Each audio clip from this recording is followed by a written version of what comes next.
for this?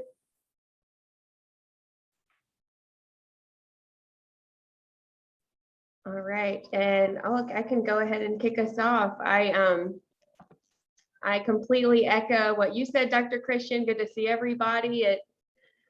I guess it's been about a month since we wrapped up, but I'm so thankful for everybody taking this time to continue to see this project through. We've got 37 people on the call right now, which I think is great. Again, this is really kind of, we did the work of making the plan, and this is really us committing to coming back together every 6 months so that we can see the process through. So really glad to see everybody here. So I'm going to share my screen just for some general slides that will kind of guide us. And then the first thing we're going to do is a couple of introductions.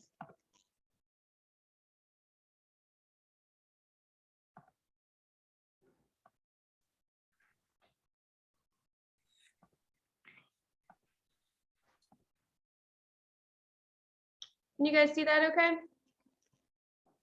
Yeah. Awesome. Yeah, it's fine, Lisa. Yes. Hey, and Lisa, you have two more attendees who are not yet panelists. If you get a chance. Yes. No, thank you. Well, I think I might be waiting. I think they might be waiting. I think they might. Oh, it's waiting for them. Maybe. Daphne or Natima, if you need me to do something, use the little raise your hand thing. But I think eventually you'll be able to move over. Let's see. All right. And so, as you know, we do have a packed agenda because in some ways, I feel like we do have a lot of updates. In other ways, there are other parts that haven't moved as quickly as we were hoping, but definitely looking forward to sharing it all here and then getting that feedback from you all here as well. I'm going to be trying to use the poll feature a little bit today, just for some of the things that we want feedback on. Not that they're, not to oversimplify them, but it would be good for us to actually get kind of a sense of kind of, hands up, yes or no type situation to kind of get the breadth of perceptions on them for a couple things, since we won't have time to, each respond to them. So I will admit I've never used that in a webinar. So but I'm going to try to use that a couple of times and just ask you to, hopefully it'll work, and then you can reply. And that way, again, we can kind of see across everyone who's here, what are the general perceptions and things like that. All right. So we're gonna do, I won't run through all of this right now, but we're gonna talk a little bit. We're gonna do a couple introductions, then we're gonna do a budget update, and then kind of try to run through the state and local components. This is not every component is listed, but I think this will pretty much be what we do on a 6-month basis. And then we also have something at the end we want to talk about for a February summit or conference. So yeah, and so I have one introduction that I want to make, and then there's actually a few others. We had talked about introducing our regional coordinators later on when we were doing the initial area updates, but I'm thinking if it's okay with everyone, it would actually be better for us to do that right now, just so that essentially there's some new people here, most of whom are joining because they are part of the regional, they're either part of the regional call center or part of the initial area implementation. And particularly those that are, some amazing full-time positions have been devoted to the markets alert across the state. So let's actually do those first. So I'll go first. And so I want to introduce Alexandria Robinson. And so I'll do just a brief introduction, and then I'll let you say hello.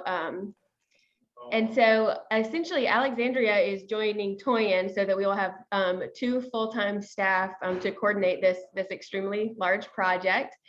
And we were lucky to recruit Alexandria from internal, has a really strong background in harm reduction, broadly, program administration, and also specifically training and working with first responders and law enforcement. So she used to manage our Revive program, which is our Narcan, distribution and training program. So we are so thrilled to have that expertise on our team now.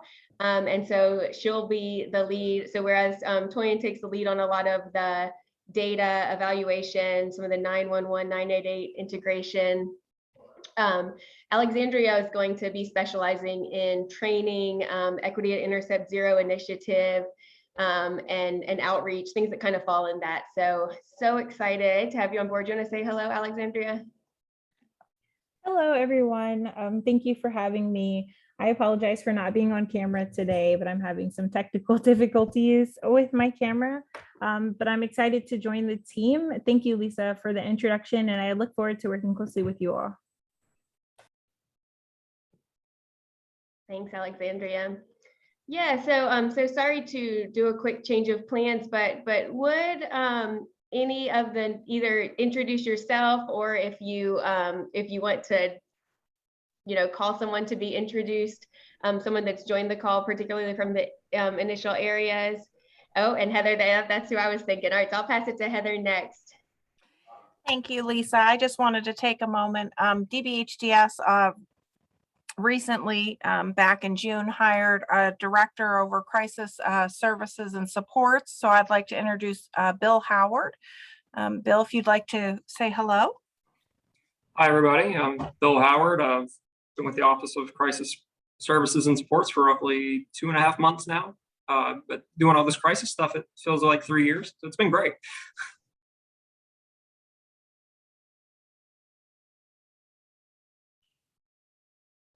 Awesome. Thanks, Bill. And I don't think we have anyone else new on the DBHDS side. Harvey, I'll pass it to you next. Thanks, Lisa. I'm pleased to announce that DCJS has filled the position of the Marcus Alert Coordinator with DCJS, with a name that most of you already know, Dallas Lehman.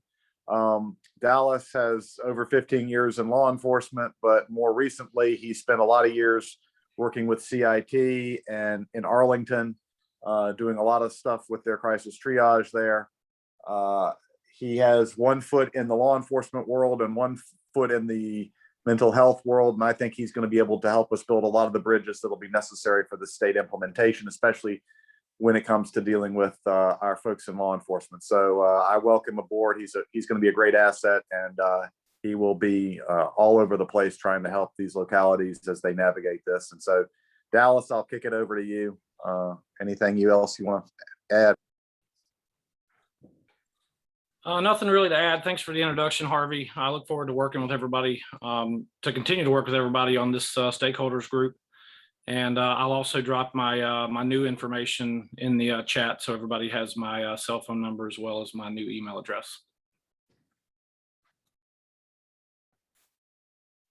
Thanks, Dallas. Yes, we're so happy to have the DCJS capacity, and also, really probably not a better situation than someone who, in a way, I would say that you kind of know what you're getting into, right? Because you have been so involved. So I'm just so glad to have you on board. And yeah, so now I'll pass it to any of the new either regional or initial area staff, if you wouldn't mind either introducing yourself or if you want to introduce somebody else. Let's go on and do that now, just so that, because when we talk about the areas, that'll be like very much towards the end of the agenda. Hi, Lisa. This is Jim McGrath from Region 1. On the call is Erica Vesley. So Erica started a couple weeks ago as our Marcus coordinator role.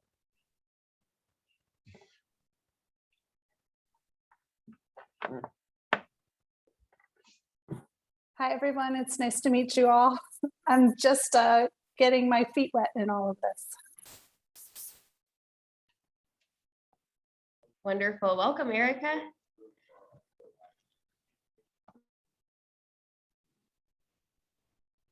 Lisa, this is Heather with Region 2.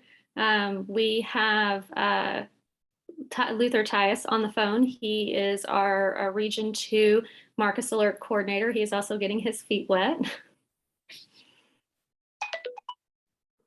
Hello, everyone. Hello, Lisa. Definitely good to be here. And I'm excited about all the, the new nuances that are coming up and the new hires, especially, what's his name, Dallas? Yeah, so it was 9 years law enforcement. So, and Erica, nice to meet you too. Nice to meet you both. Wonderful. Yeah. So the one thing I'll never forget about Luther, this was my first introduction.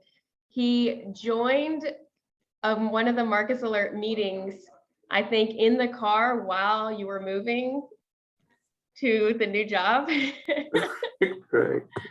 So that's the type of devotion that we have. So so yes, Region 2 is lucky. All right, any others? Hi, this is Rebecca with Highlands from Region 3. Our regional coordinator is on board. He's been on board for about 6 weeks now. He is in a local training today, so he is not on the call, but his name is Steve Reed. He comes to us from our local sheriff's department with over 30 years of law enforcement experience and has hit the ground running for sure. So he's been a great asset, and I look forward to having him meet you all.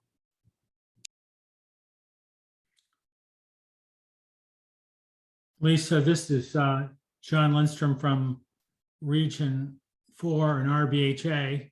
And I have on the call, I believe she was able to join Amy Erb, who is actually in a more general sense, has a big impact on our region as our regional programs and services director.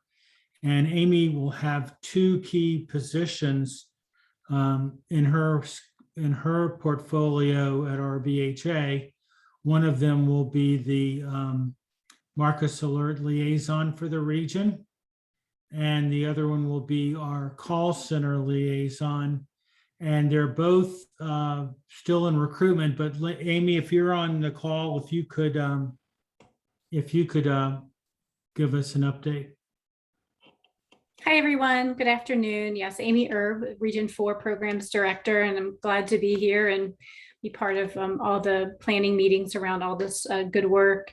Yes, we are in active recruitment for both positions, still looking for the very right candidate and hoping to be able to schedule interviews for both the call center liaison, the contract manager, essentially, as well as the Marcus Alert Coordinator position very soon.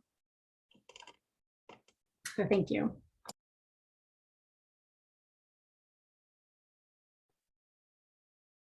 Daphne?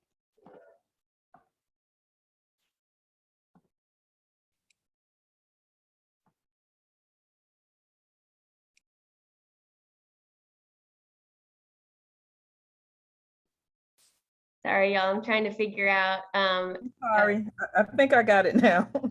It was probably me.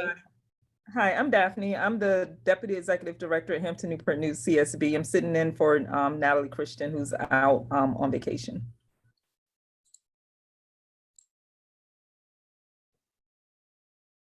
Great, Daphne. And then, so I just moved, I think I had left Angie also from Region 5. I had left you in the waiting room, but you're now over here.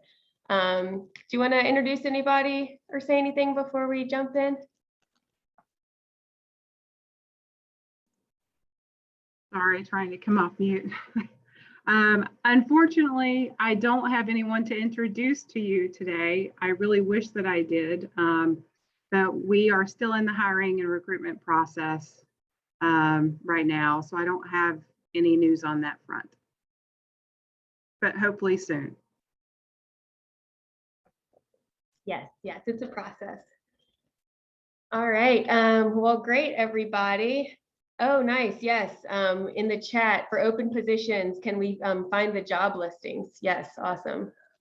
Yeah, this is a great audience to help disseminate. All right, so I'm gonna move into the budget update just to, if you've been following along with the special session, and not only the special session, but also the funding that had been had been put towards crisis, and then it was frozen due to COVID for a year, and then it kind of became active July 1st. I just kind of want to set the stage and pull those different funding streams together to make sure everyone's aware of what's going on.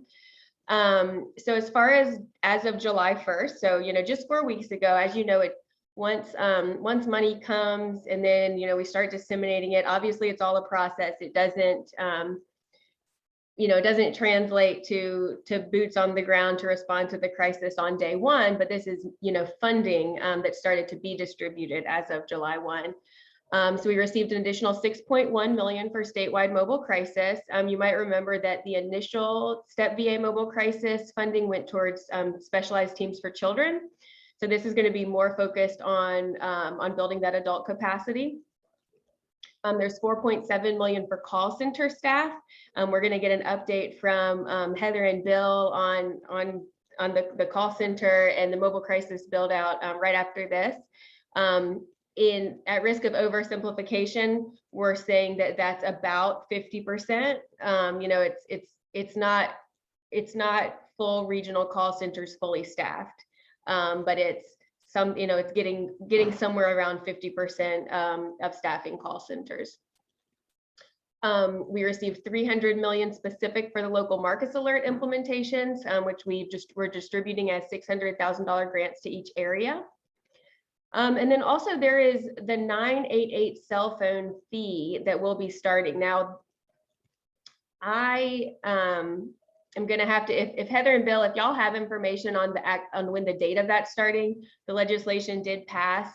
Virginia was the first state to actually pass a 988 cell phone fee to accompany the 911 fee that all users already pay. And this will go towards funding crisis services. About Heather knows how much, maybe 7 or so states have done it by now, but it is kind of neat that Virginia was the first, because I really do think it was, you know, the Marcus Alert and really pulling that attention towards it that made it a legislative priority. We also received Consolidated Appropriations Act funding. This is all one-time funding that's being added to our federal block grants, both on the mental health and substance use side. We have put $7 million in one-time funds towards, you know, what we call broadly a place to go, which encompasses CTAC-like functions, crisis stabilization unit type functions, essentially anything in that area that is, you know, a place where someone can go and receive those stabilization services. That's not the ER, that's not the hospital. We have put 1.2 million towards the Equity Intercept Zero initiative, the initial funding for that. And Alexandria is going to update us on that later. We have $2 million flagged for mobile crisis startup, and as of right now, that has not been allocated. And then we have two earmarks for curriculum development funds. So you might remember that from it was at the tail end of the state planning process. All those line items have all been approved by SAMHSA now. Next, we have the state ARPA funds. This is you know, what you probably heard about a lot on the news. $4 billion coming to Virginia, special session to figure out you know, where to place those funds. And Crisis did receive an allocation. Crisis received $10 million in that can be used for mobile crisis or crisis receiving in the first year. I don't know, Bill and Heather, no pressure to, you know, expand on what that might look like, but that will be, you know, they'll be figuring out kind of where that fits in. And then they earmarked 20 million for the second year of the biennium. The General Assembly will be getting together for their regular session. And I think all the second year stuff will be discussed there as well, but the intentions and the earmarks were put out there, and it was 10 million in year 1 and 20 million in year 2. So definitely, you know, seeing these investments. I'll pass to Harvey now. I know you all had something in the ARPA, but I didn't quite have the verbiage for it.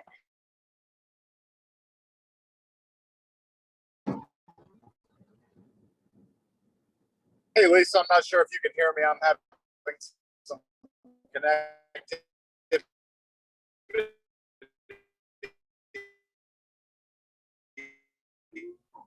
I can't hear you. It's kind of break. I don't know if others can or put in the chat if they can, but I cannot hear you. ARPA money for DCJS, we didn't get nearly the DBHCS number.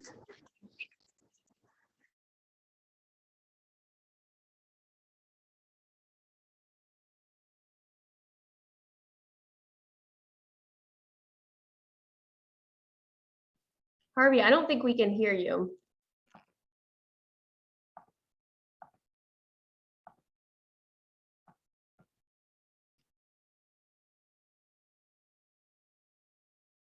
Well, we can circle back to that. It'll be wherever wherever it makes sense to weave that in. Just jump in, Harvey. Or if you want to test your connection, you can just speak up, and we'll let you know if we can hear you or not. All right. And so now moving into General Assembly, that's getting ready to start.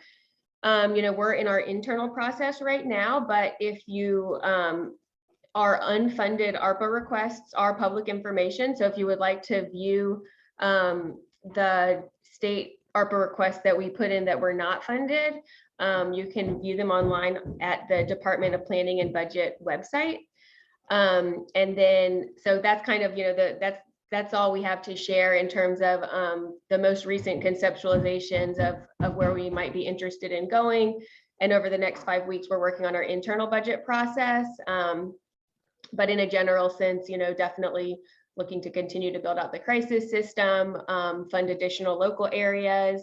And then I have the same flag here, Harvey, if you want to add anything or any context regarding moving into next session.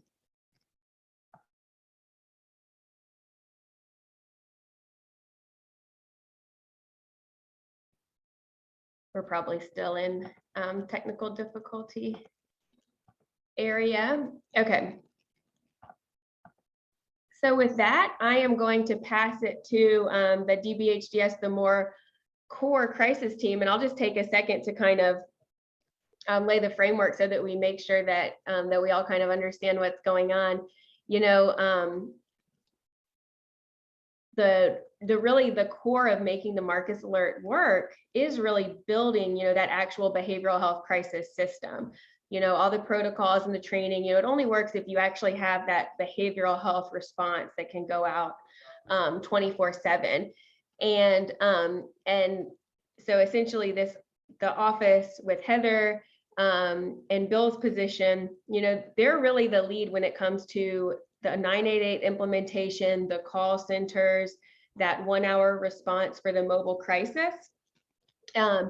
And so they're going to be providing us the update on all of that. And so while it's not the local Marcus Alert system, it's not those requirements that each locality has to do. It is,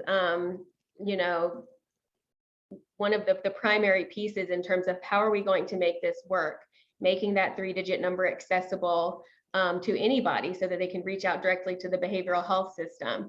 And so just wanted to kind of clarify. So we have staff on that are for the call center and mobile crisis, and then also for the Marcus Alert specifically. And at the local, regional, and state level, we just have to make all the pieces work so that we can make this accessible to all Virginians.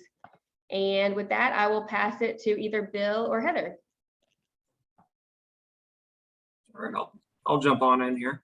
So as Lisa pointed out, the 988 and call centers are kind of one and the same and will be a part of the backbone in relation to what occurs with Marcus Alert. They're intertwined quite a bit. Where we are with funding right now is, as she pointed out, $4.7 million was allotted with the intent of it being about 6 months of funding for the call center, recognizing that the 988 tax that we passed, that we're all very excited about and should be very proud about, will provide roughly $9.8 million for ongoing funding in the subsequent years. So that would be the 12 months of funding that we're seeking for the entire state. Where we are in that process right now is each region is looking at identifying a vendor or a partner in order to stand up the current call center system. In doing so, we are now starting the process of developing the implementation plan for 988 with it pretty in-depth focus on marketing at this current juncture. Primarily, we're focusing on marketing to understand where there are disconnects in relation to understanding for 988, attacking that as quickly as possible, and then developing a state plan related to communication and making sure that we're being consistent as DBHDS in our messaging to our various partners. Additionally, Lisa, you mentioned the Arpa funding that is coming out. That will be allotted $6.5 million for mobile, and then $3.5 for CRC in the first year. In the subsequent year, it will be $13 million to mobile, and then $7 million for CRC in the second year. Very early stages in relation to that. But other fun news would be that we are, and I feel like this is always our update, we're very close to the data platform being at conclusion with an identified vendor. With that being said, we will operate in a two-phase implementation plan once the data platform vendor has been acquired. In the first phase, we'll be using off-the-shelf products in order to build out things such as intake and assessment. It would help if I had my note for that. There we go. For the mobile and intake. And then following that, kind of like a phase 1B, there would be the bed registry, the scheduling, and then in phase 2, we would look at mass communication integrations with various parts of the state and developing a more robust system that reports out to us on a regular basis. I think that concludes like my major updates in relation to that. A secondary thing, just to put on everybody's radar, the Office of Crisis will start sending out some standardized updates on a regular basis so that our messaging becomes more clear and consistent with everyone. So just be on the lookout for that in the coming weeks.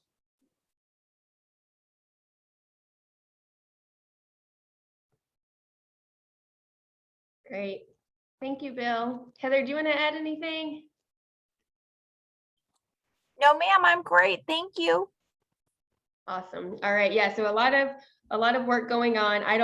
I'm not sure if there's any overlap with this group. I don't know of any off the top of my head, but the Project Bravo Medicaid stakeholder groups, they are, these Medicaid rates are slotted to go live December 1st. And so that group is actually getting together, I think in the next month or so, to review the draft medically necessary criteria. I don't think there's anyone from.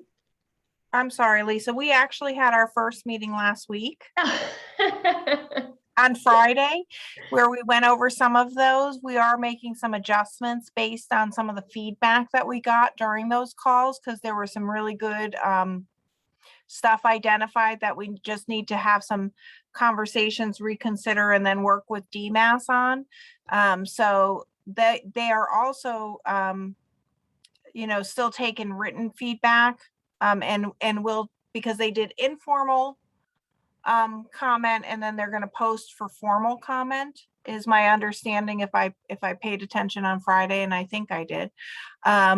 Related to that. So we're working on some of the things that we've heard, and we'll continue to do that. The one thing I did want to mention, because I actually got a note about this, is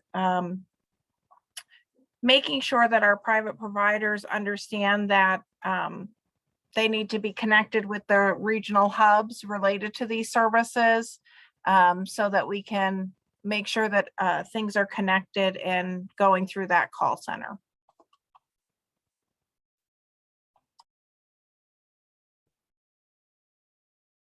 Thanks, Heather. Yeah, y'all are further along than I thought.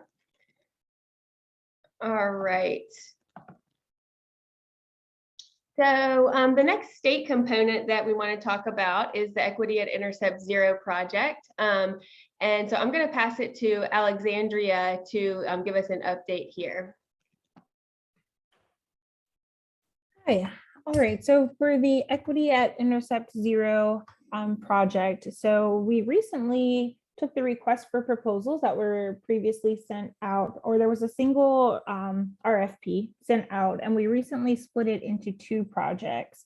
And or into two proposals, I'm sorry. So we have one proposal that is for the projects that will be partnering with the regional hubs, as well as the single entity projects that will also be delivering crisis services. And then the other RFP is just for the statewide coalition. And so that is a new change that's coming out And it has not yet been publicly broadcast yet, but we are planning to do that today or after getting some feedback on this process. And so applications are now due September 13th by 11:59 p.m. And so that's an extension of about 2 weeks onto the application. Actually, it's an extension of 1 week onto the previous application date.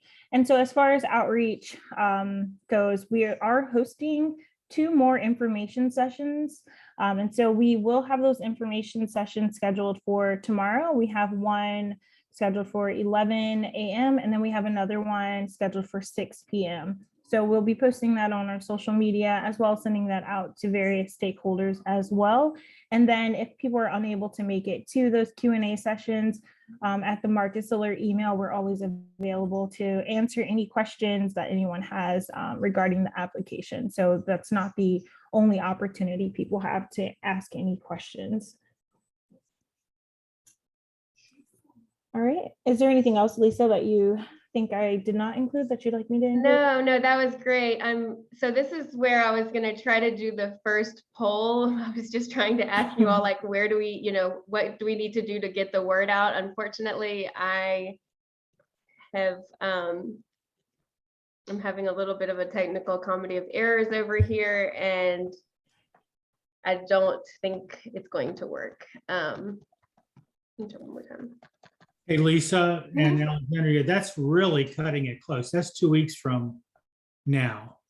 And I guess I'm curious, when the first request for proposal went out, have you received responses on that one?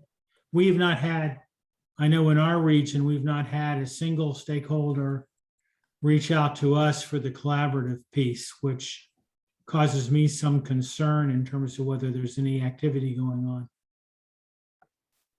Yeah, that's definitely, also we have 2 weeks. We've gotten some interest. We had some attendance at the 2 information sessions, but about, what was it, 8 entities total. And then we've had some questions here and there, but yeah, that's kind of what I was going to get at the poll. So let's just do that through conversation and chat. Well, so first of all, so our plan right now is they would still be due in 2 weeks. Alexandria's made some improvements to the proposals, and we're going to blast them after this meeting once we get some feedback from y'all.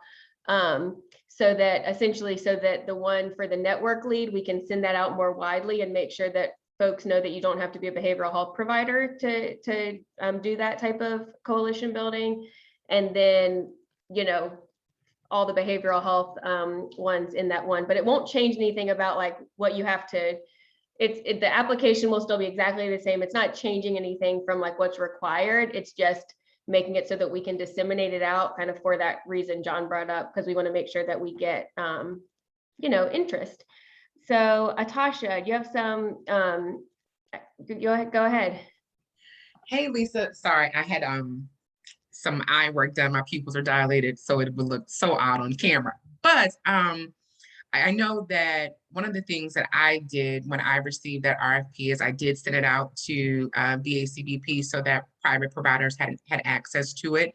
I think to your point, John, I have intentionally been very distant from it just because I'm serving on this task force. So I would say, John and Amy, you probably will check your emails today and we'll see those emails probably some point in time after 6 o'clock today.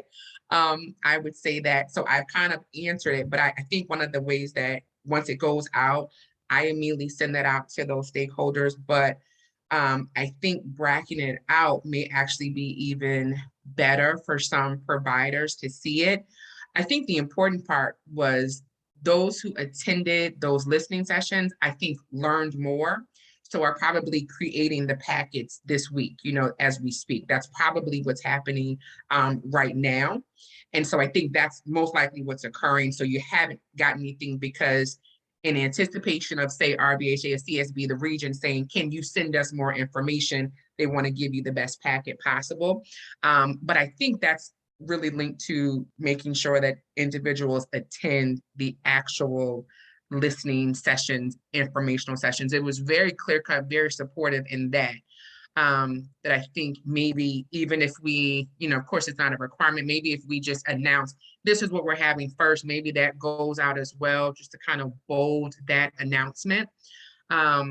For me, for our agency, that's the first thing we put on the calendar. But I recognize for some people, they just see the RFP and they're ready to go, thinking that maybe attending, you don't need to attend, but you do get an idea of what you need.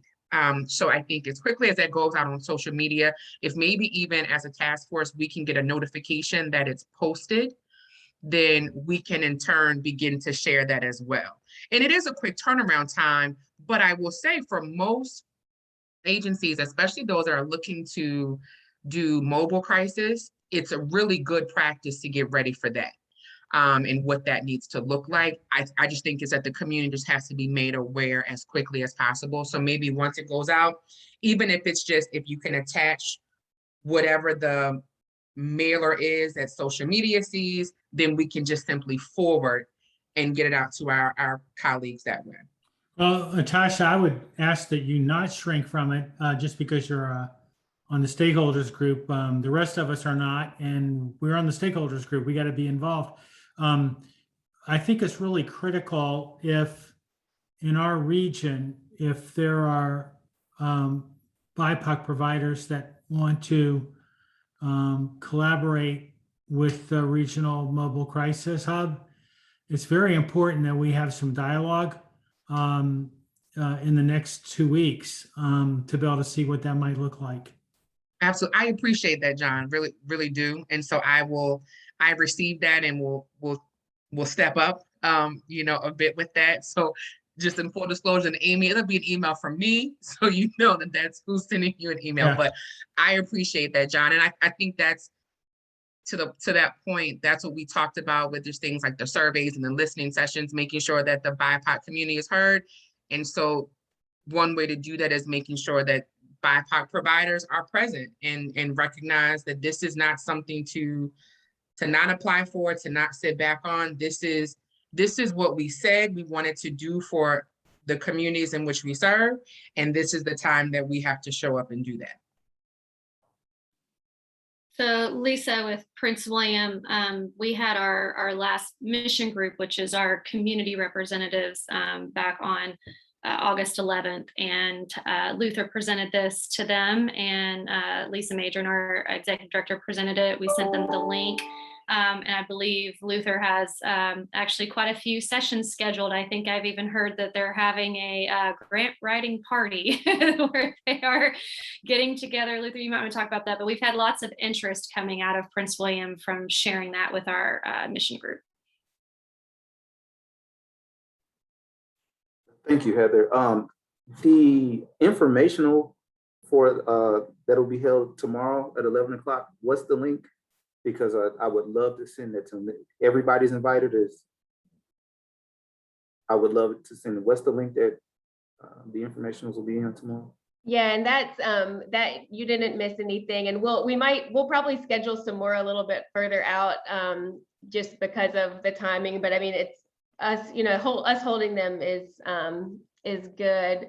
So it'll come out in the, Alexandria, if you have it now, you can put it in the chat, but otherwise it'll be on that blast that we send out, but I bet we can get it right now. I mean, and So that Lisa, kind of.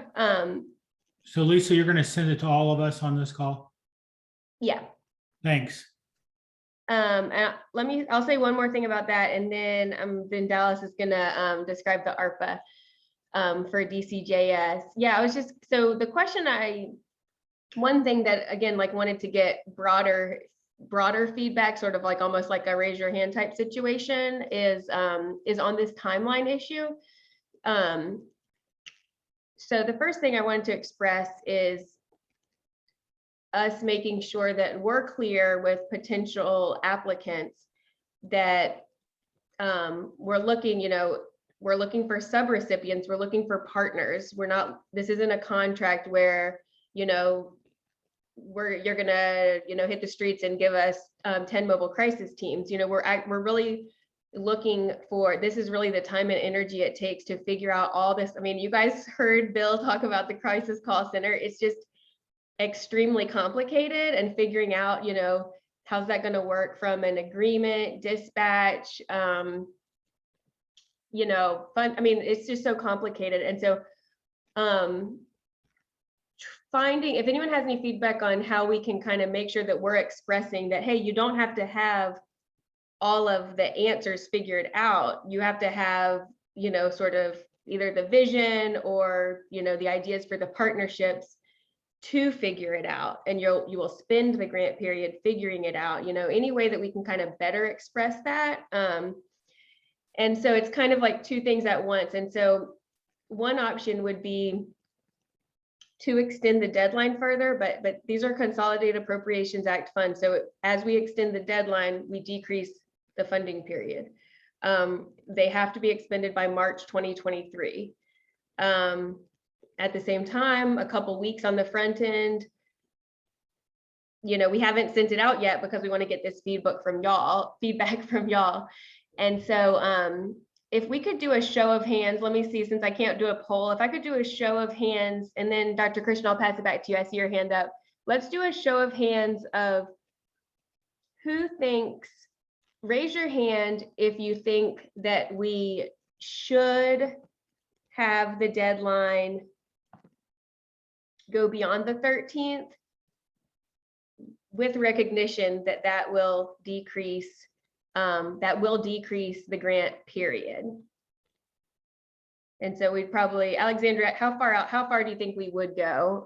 Not so much farther, but yeah, maybe like the 20th, or what'd you have in mind?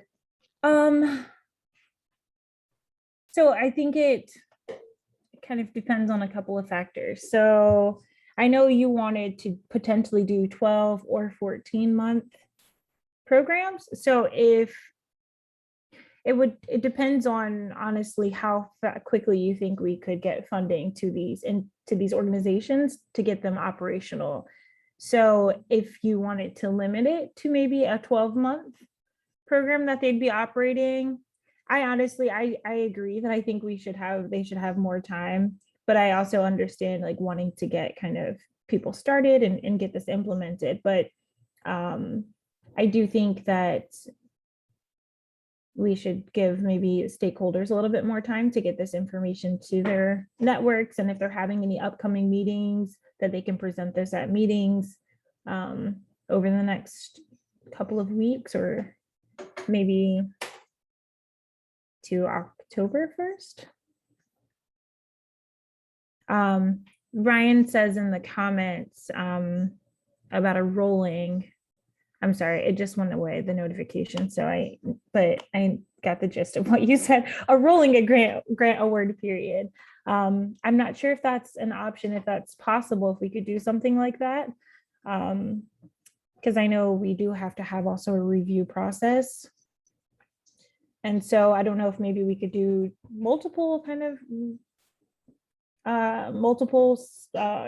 awardee or enrollment type dates. I'm sorry, I'm not thinking of the correct wording, but if we could do like maybe quarterly or something, I'm not sure.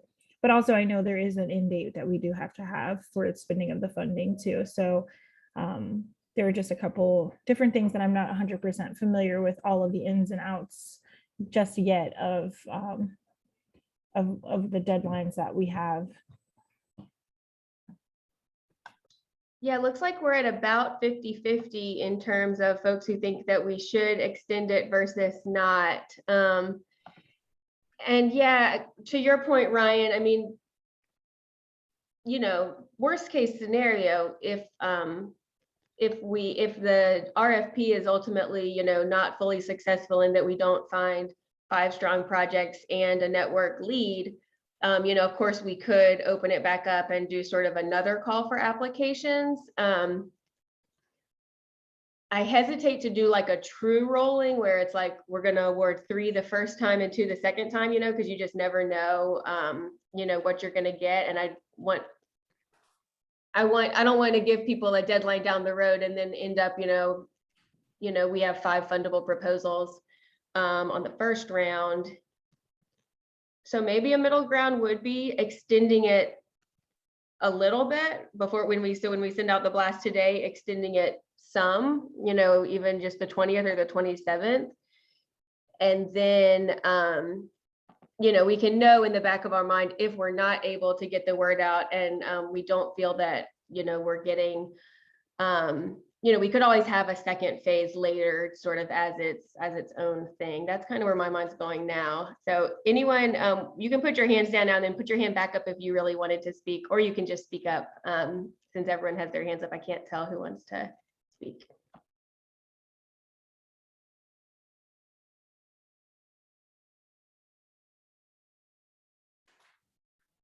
Tamara?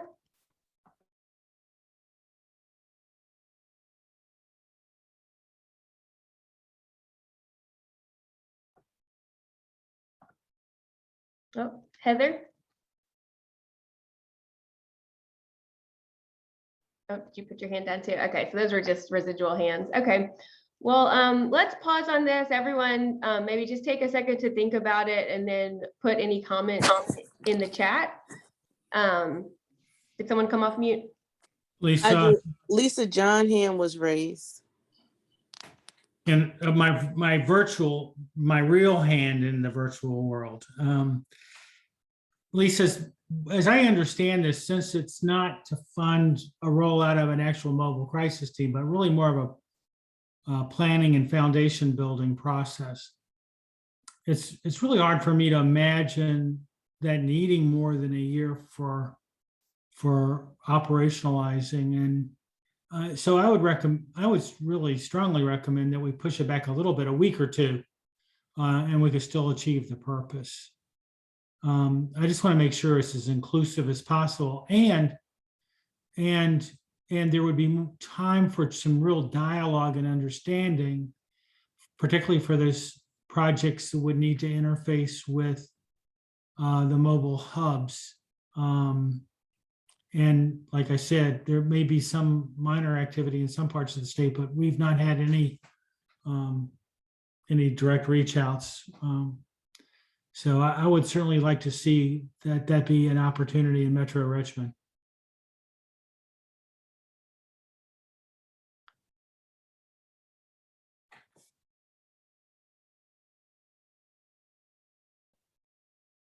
Thanks.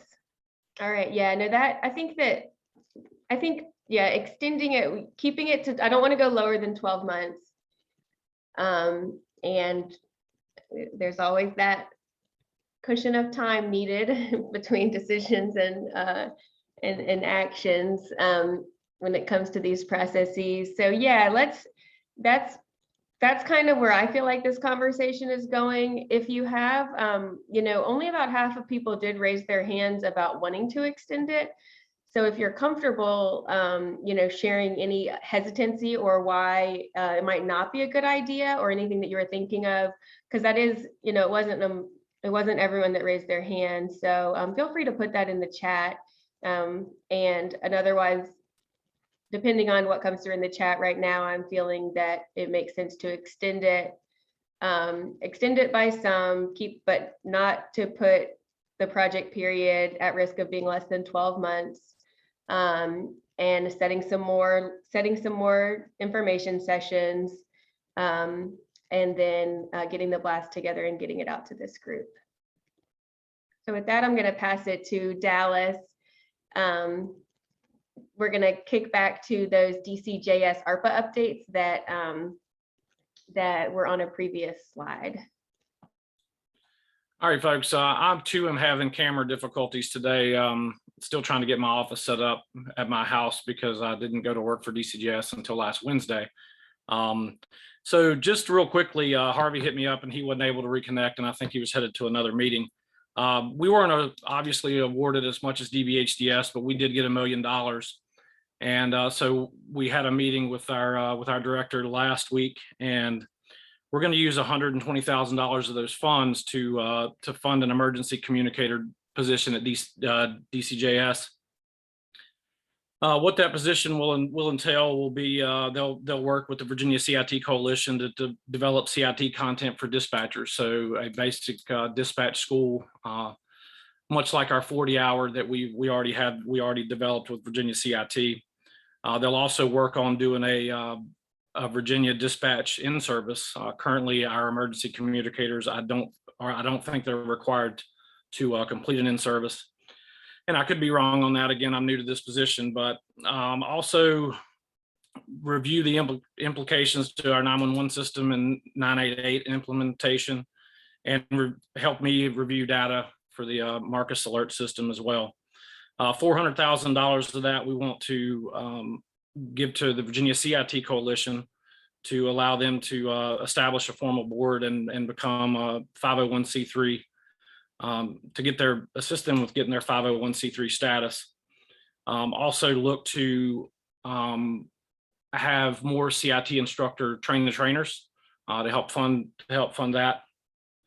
And then the last remaining 480,000, and there's some other bullets too. I'm not gonna take up everybody's time, but basically support the Virginia CIT Coalition. And then the remaining 480,000, we're looking to work with the Virginia CIT Coalition to do like a tuition assistance fund for the 40-hour CIT programs. And basically what that would do is fund small local agencies that are in need of CIT. Again, work with the coalition to determine those needs and try and reimburse some small agencies that would have to incur overtime costs to send officers to the Virginia 40-hour CIT program. And obviously that would help cover officers that would have to cover the road basically while that officer was in a CIT class for 40 hours. So that's where we're at with our ARPA funds, and that's the direction we're headed with the award that we received.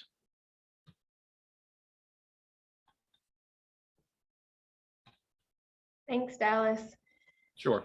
Yeah, that sounds great. You know, it's you know, as you all on this call are well aware, you know, we really have this multidimensional approach, and even though the build out of the crisis system is kind of very expensive, and we're not starting from scratch. There's a lot of good programs out there, but it is a lot to really pull it all together and really add that capacity to be 24/7.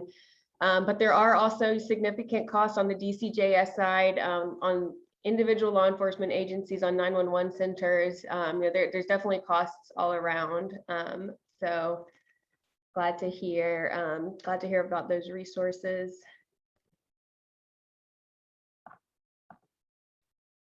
All right, so I'm going to go to the next state plan piece, which is data and evaluation. You know, essentially, Heather or maybe Bill said this earlier, you know, just to be, you know, really upfront with this group, the vendor negotiations have taken longer than we expected. It's not anybody's fault. It's, you know, IT for the state and VITA. It's just gets really complicated, and you never exactly know exactly how it's going to go. As we've worked, you know, so you know, when we finished our stakeholder group, you know, the place that we left it, we had some really good contextual conversations about some concerns about like different types of data, the importance of some types of data and things like that. But without actually being able to talk about the brass tacks of, you know, who are you asking to report on what, you know, we weren't able to write a full evaluation plan. And I think given how big the project is, I am completely fine with that. And we wanted to launch what we call the evaluation task force, which is still the plan. Unfortunately, it's, as we kind of worked through the details of it, without having the vendor on board, it's very hard to have anything outside of, you know, conceptual discussions about this. And also, we get into a situation where, you know, the data call center platform, the idea is that this platform will be operated by all of the call centers, but also that, you know, there are, and the first thing is just kind of getting it to, you know, answer the phone and send someone out, some of those basic modules. But the down the road, you know, things like integrating bed registry and you know, all these really great features. And so we the Marcus Alert evaluation plan is sort of the first piece of it that needs to get done, but it's also not our job to, we don't have to, figure out how to evaluate the entire system. There's some specific components we need to do. And so essentially the way that we're thinking about it, and this is another place where unfortunately I cannot poll you, so I'll just get some feedback in the chat. What we're thinking right now is that there will be some kind of broader entity, not the Marcus Alert Evaluation Task Force, but maybe just like the data, honestly, like the data platform stakeholder group, something like that. And that will ultimately be formed. Bill will be the lead on that, and that we'll kind of conceptualize our Marcus Alert piece as sort of one of the branches of that. Now we will probably be preceding that, but I think if we're not integrated into a bigger piece, CIT data is a perfect example. We don't have the authority, nor would we want to rewrite the CIT data collection plan, but we can't make decisions unless we know, to what extent is CIT data going to be captured through the new system? What are the data points that we both need? There's just so many connections. And so I, on the one hand, hate to come to you all and say, hey, we have not been able to deliver on this. It is taking longer than expected. We have not launched this group. But at the same time, do feel confident that taking the time to really get all these pieces in place, it will be worth it on the back end when it comes to, identifying users of the data system and things like that. So, so kind of being realistic about sort of where we're starting and the time frame and everything like that. The first task in front of us, so the call center platform in general, a lot of the basics of the evaluation, like how many calls are coming in, where are these calls coming from, things like that. That's really going to be the core of the data platform. We shouldn't have any trouble getting that information. When it comes to the Marcus Alert, the piece that we really need to figure out on the front end is how to track the 4-level calls from 911, right? And so, during the stakeholder group, we talked about the importance of having this be an automatic process whenever possible, having it not put a bunch of new reporting burden on the PSAP, because even just these basics of writing your CAD to be able to capture 1, 2, 3, and 4, and then transmitting that data in any format, even automatic, we understand that's already a pretty big ask.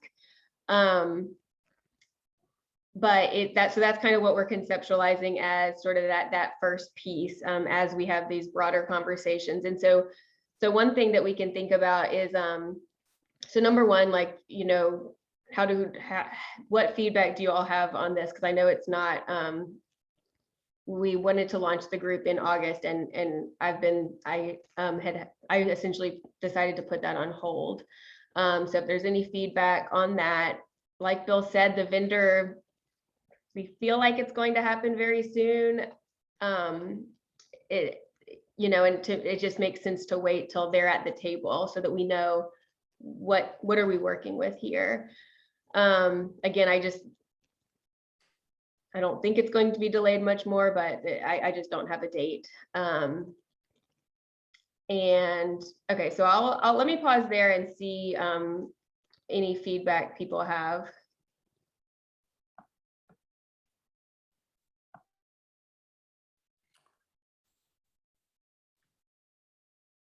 I'll fill up the air. Lisa, it seems to me like the first point, and you may have to look at kind of a rolling implementation, but the first thing is to look at, because you've got you've got independent data sources.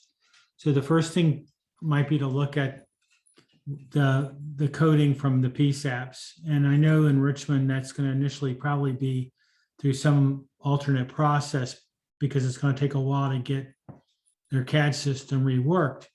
But if the CAD system's reworked so that they can report calls by the 4 levels of triage, that's one data source. I don't know that you'll ever achieve, or maybe it's not even a goal to achieve an integration of 988 call center data. But I would expect, I mean, maybe I'm conceptualizing this incorrectly, but it seems to me that because of the 3 protocols that are involved, all of them are going to rely to some extent on that triage framework.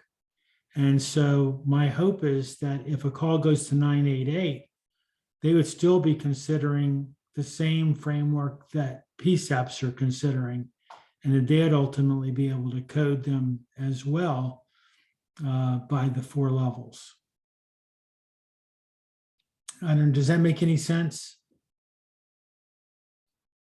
And Lisa, something that I've gotten some feedback on this week is we're drafting up our plans, and my PSAPs are working on their protocols. There is a little confusion with them because the CAD system crosses over between the PSAPs and the police department. They're both putting in information into the same thing.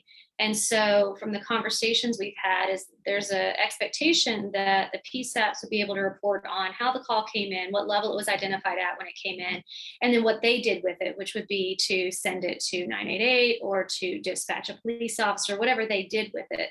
The problem they're running into is that what happens when the police go out there is the police actually end up updating the disposition, and they update the Marcus Alert call. So to be able to actually see what it came in as and what dispatch did with it actually requires the ability to put in a whole new tracking system, because the police go in and change that information once they're out on the call, and then you do not see that information anymore. So we're having to look at trying to put something in place for all 3 of our PSAPs that would preserve that information. So I think I expect that that is going to be something that might happen across the board, that you might have some places that are going to lose that, or depending on their ability to integrate things into their CAD system and what their IT looks like in that could be a very difficult process. Lisa, to piggyback on what Heather just said, and I'll throw this out as well. I know based on data in our community, a very high number of mental health calls are actually law enforcement initiated, where they're actually coding, where they're going into the system and putting in that this was a mental health encounter.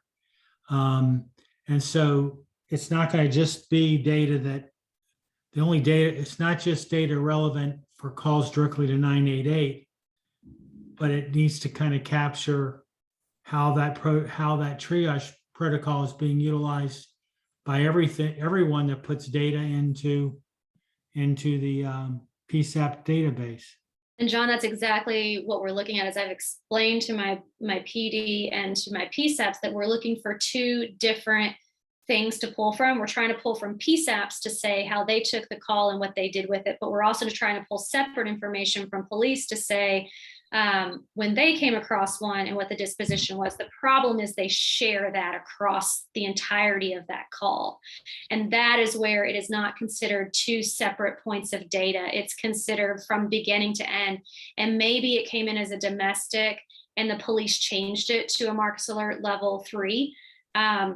That would happen on scene, and that would happen by the police in the system, but there's not really a way to show that it changed. You're going to see how it ended. And that is where some of the logistics is having to be worked out. If you're wanting to preserve that information of how it came in versus what it turned into, versus what dispatch sent it as, versus what the police did, because I know right now the data is going to be reported by PSAPs, and then the data is going to be reported by police. And the problem is they're reporting the exact same cases. Yeah, I mean that's a great example of kind of just all the nuance. I mean, so essentially to this group, kind of what it seems like at this point, and kind of what we're asking is, really,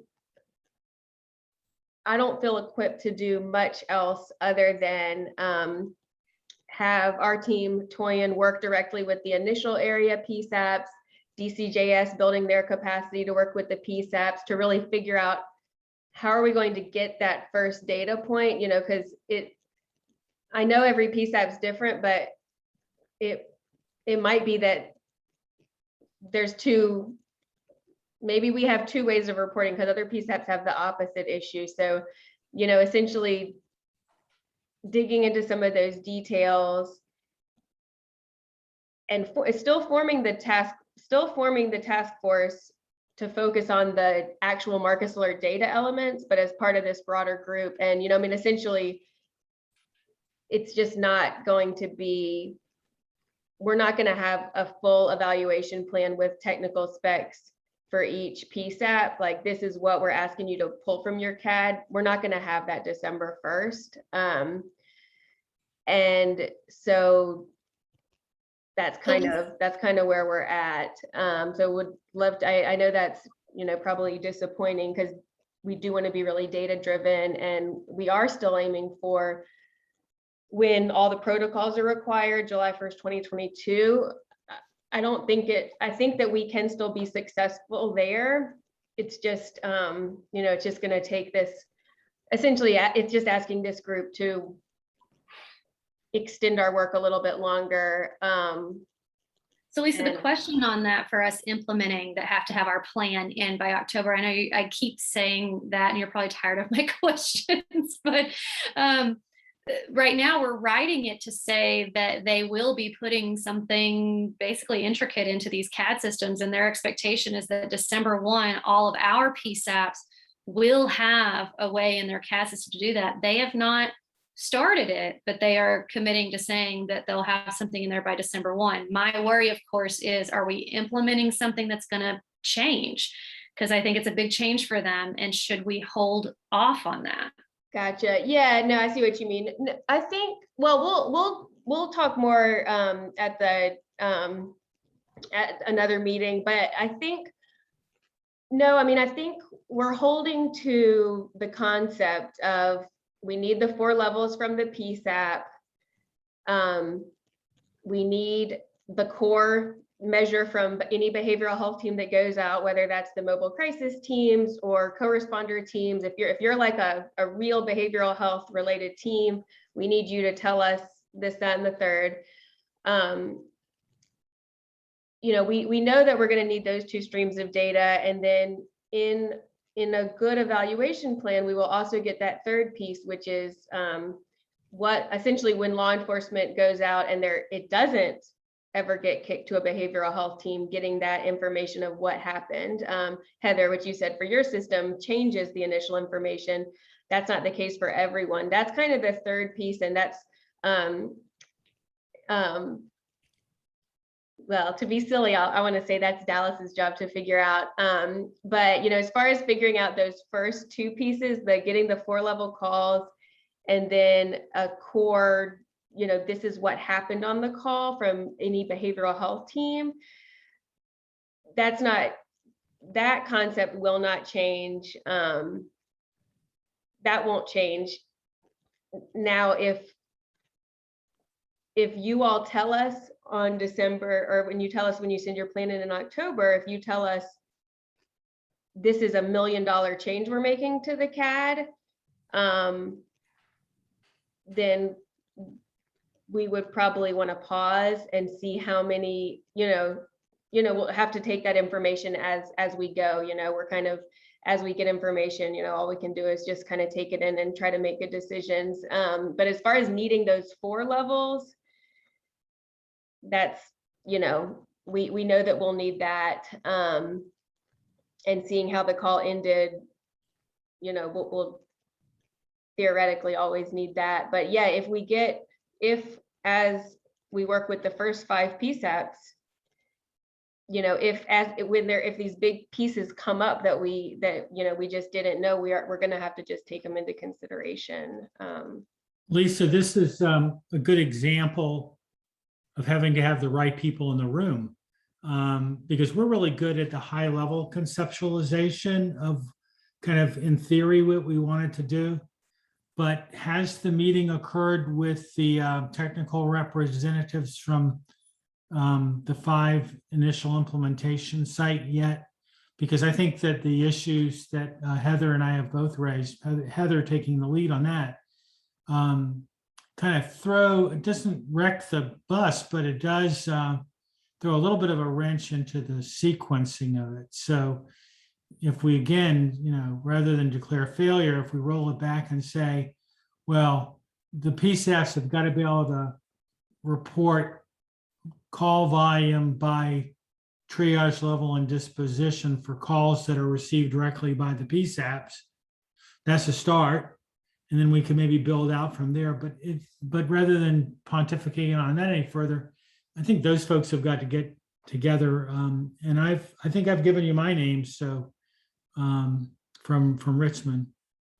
Yeah, no, that's in the works. I mean, and essentially, it all comes down to me deciding to hold until we had the vendor, just thinking that these conversations would be easier. But Toyin has been ready to go with those meetings. So we'll go on, and there are some conversations that can go on and happen. But just because of the timeline, but do just want to be transparent that needing the vendor to be part of those meetings to really make the good technical decisions. It's not going to be a clean evaluation task force from August to December like we planned. I mean, hopefully we'll still be getting, members in the next month or so. Hopefully some people in this group will want to be part of the larger call center platform group too. We've got, clinical people here and CIT people here, so I think it will all still come together, but it's just looking a little bit more lengthy and not quite as clear cut as it has. So that's all I have on this this point here. It will kind of circle back to this when we get to the local piece, but if anyone wants to add anything before we move on, this would be a good time.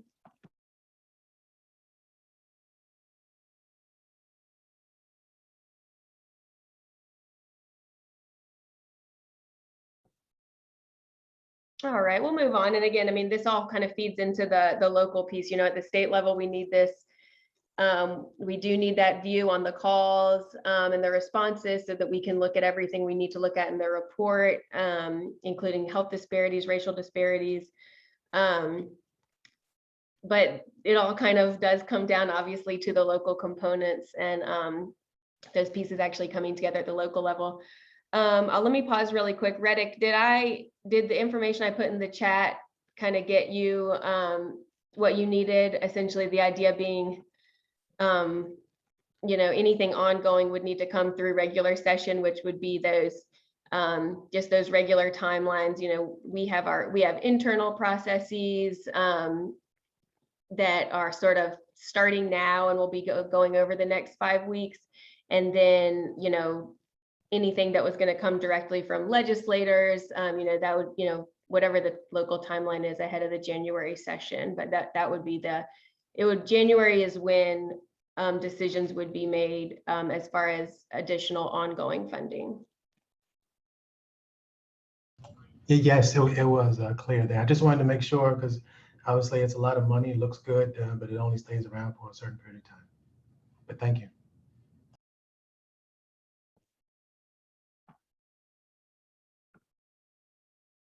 All right. So we'll move on to the local components.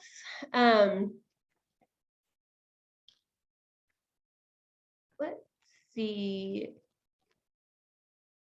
So, well, I'll just share kind of in general, and then I'm gonna Alexandria and Toyin both will have things to share here just as we talk through this toolkit. So it doesn't.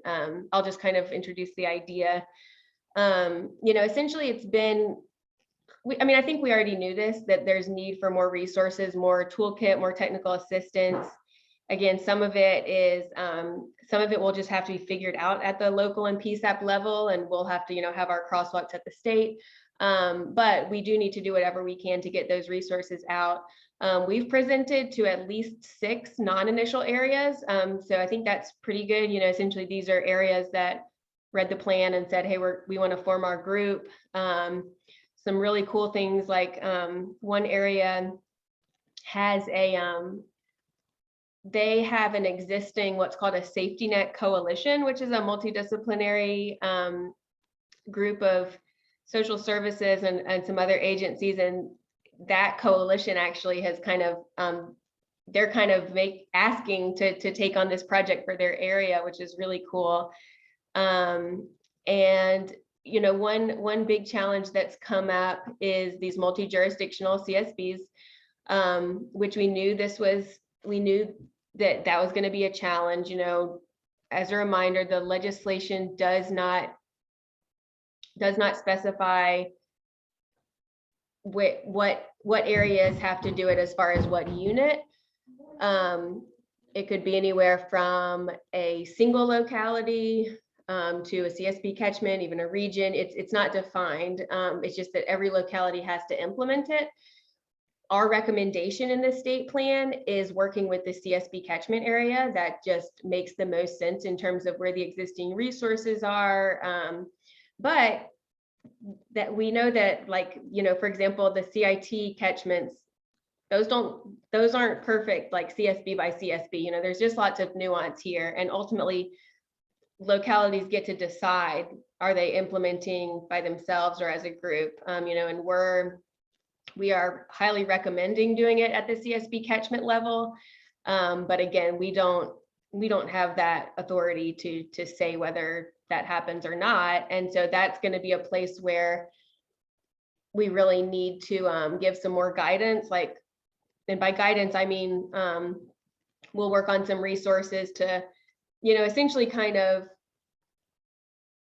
get a message across about, like, hey, even if you don't want to do this, even if everyone doesn't want to do the whole thing together, at a minimum, like, you guys definitely should have protocols 1 and 2 should be the same. Like, we don't, you know, having 400 different versions of those across every law enforcement agency, you know, that's that would not be optimal. Whereas protocol 3, which involves law enforcement agencies sharing a lot of their policies and procedures across really their whole system, I could understand why individual localities or agencies might be hesitant to kind of do that as a group. So essentially trying to get some materials out there, really specify this and help people walk through figuring that out, because it puts a lot of work on the CSB if we, you know, tell the CSB that they're in charge of wrangling all that. Again, it's kind of undue pressure because it's actually the locality that has to implement. Anyways, all right, so I'm going to pause there. These are just some of the resources that have been requested so far. And so the idea is that these would be put together as a toolkit. So I'll pause there, and anything Alexandria or Toyin to add when it comes to these resources.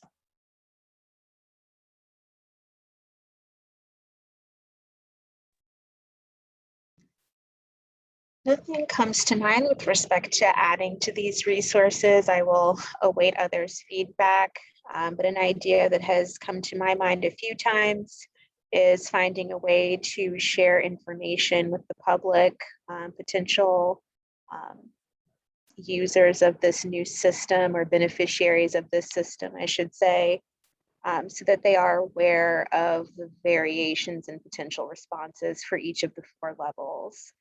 I know that there is concern about individuals providing erroneous information in order to solicit a particular response. So I know that it can't be too detailed, but with that being said, I think it would be important for the public to know if their area has community care teams or co-response teams, since it will vary by area.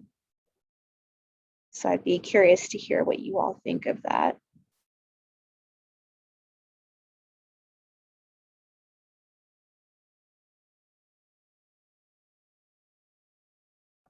Yeah, sorry for the technical difficulty. I was having trouble with this slide. This is just saying what Toyin just shared. I think it's a really good idea and really hits on a lot of the values that came out of the group.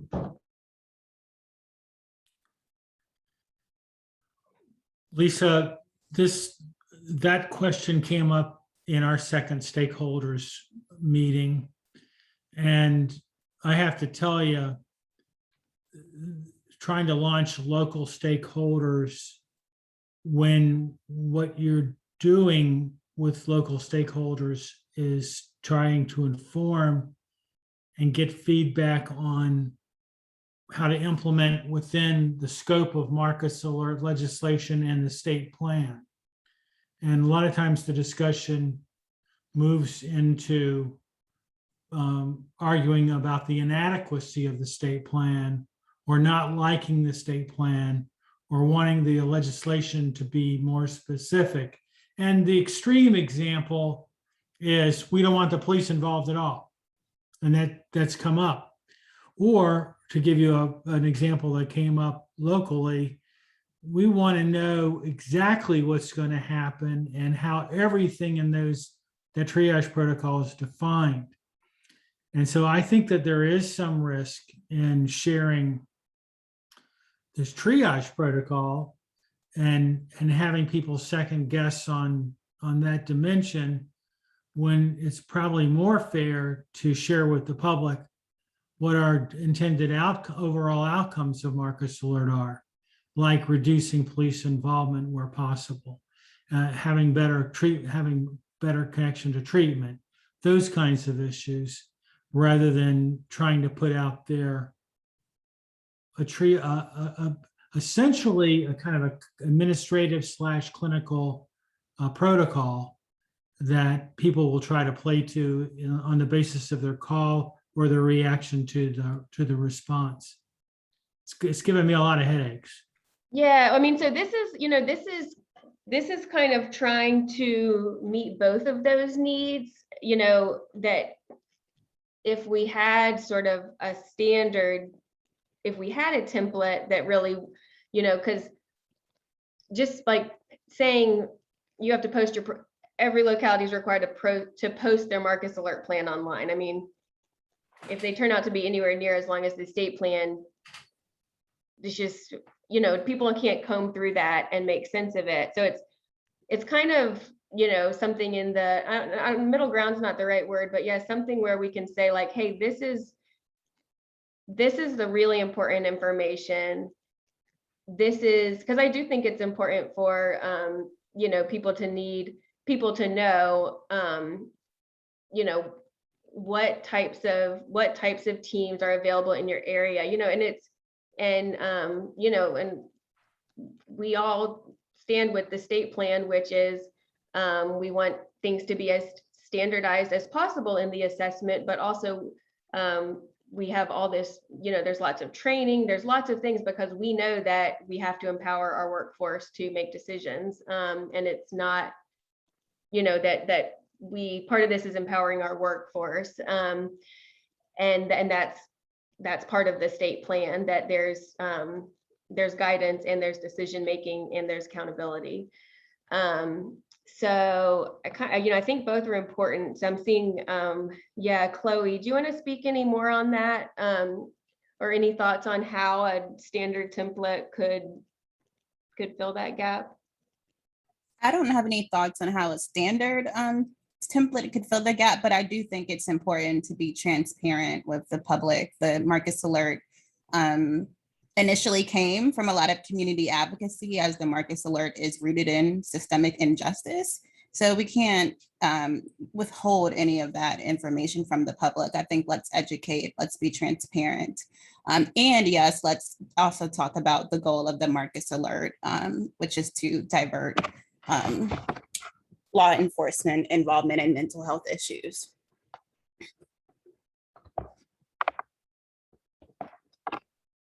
Thanks, Chloe. Dallas? Yeah, I'm all for transparency and for putting our work out to the communities that we serve, but I do have to fall in line with John somewhat in saying that if we go to a small locality and say that we have, a crisis response team, or, all right, this locality has this, and then that response is not available, then the police will probably still have to respond. And I think, unfortunately, if we put too much information out there, there's going to be an expectation that's what somebody's going to get 24 hours a day, 7 days a week. A prime example of that is I work for an agency where our policies were that if a mental health call came out, that a CIT officer would respond. But we could have 4 or 5 mental health calls at one time and be out of CIT officers.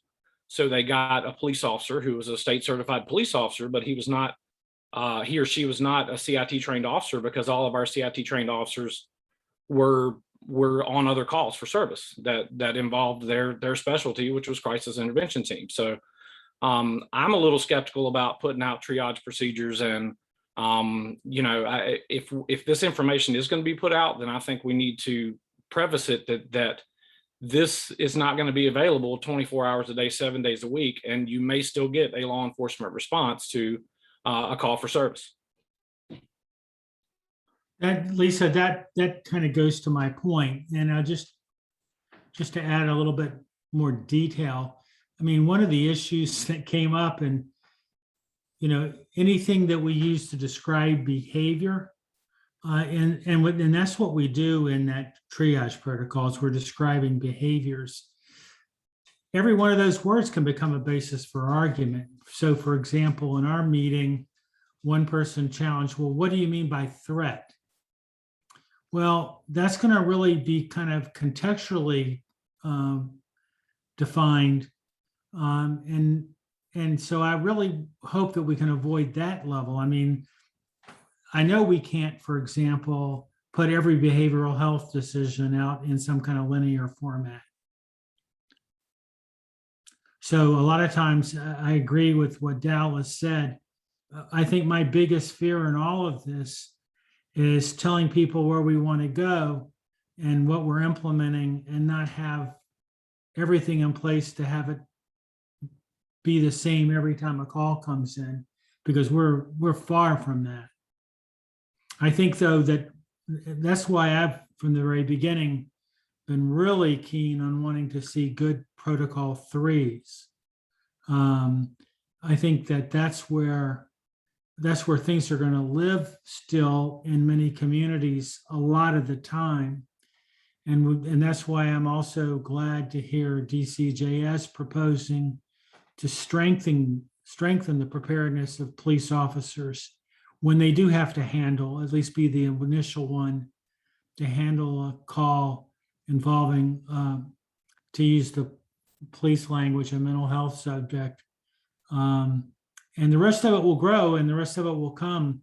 But right now, we just want, what's really important for the public to know is if I call 911, it doesn't mean that the police are automatically going to come, but it doesn't mean that the police won't come.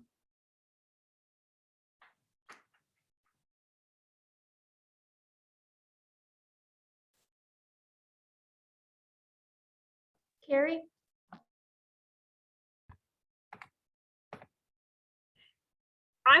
So in response to that, I was thinking that I think transparency is definitely important given the subject matter of what we're trying to like resolve with the Marcus Alert. And so the way we started to broach this when we had our initial stakeholder meeting for our 5 counties, we're thinking of adding on our CSB webpage, which may be overreaching, but we're adding we have like a CIT website link that comes off our page. So we're thinking of adding in a Marcus Alert page. And part of that, we're also going to include, because our different jurisdictions have created a link on their sheriff and police office websites for the voluntary database. So we were going to include a little blurb about the voluntary database, and then include like all the links for people for each county if they wanted to submit to be part of that database, where they'd have that information, and then sort of do like an overview of the Marcus Alert with like public service, like videos or snippets, or like addressing what the goals are without necessarily saying like in detail, this is every single step of how we're going to do it, but still making sure that it's very like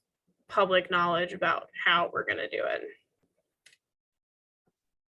Yeah, that makes sense. Yeah, I mean, so I think this all, you know, we're generally going in the same direction, both acknowledging that both are important. Transparency about what it really the options are. And also, you know, putting out information that makes sense. And then I'll add a third piece, which we haven't talked about yet, which is, you know, more at the crux of those two things. You know, there is the idea that we really do ultimately want to empower our communities. And so in your local planning process, if there are places where you can insert policy to empower your communities, I know one that I like to harp on since I don't work at a PSAP, and so now I've just latched onto one detail. That is the non-emergency calls. When someone calls the non-emergency line, can you confirm, you know, can you guarantee that they will be screened for a Marcus alert situation? You know, because they're essentially saying it's not an emergency, which means that, you know, you would think of referral to 988 would work. You know, so where are there places in your local decision making where you actually can say, hey, you know what, like this is something that we can do that will provide information to our community, but also not, you know, mess up any of our protocols or cause confusion, you know. So there, you know, there's kind of that third piece too, where you know, the more we can allow folks choice for the services, the better. And so I don't think that should be completely off the table, right? Because ultimately we are going to have people calling 988. Steve?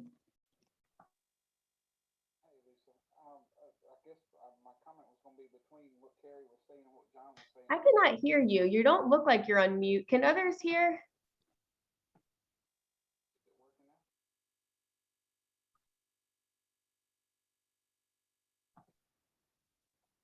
Oh, it's just low volume. Okay.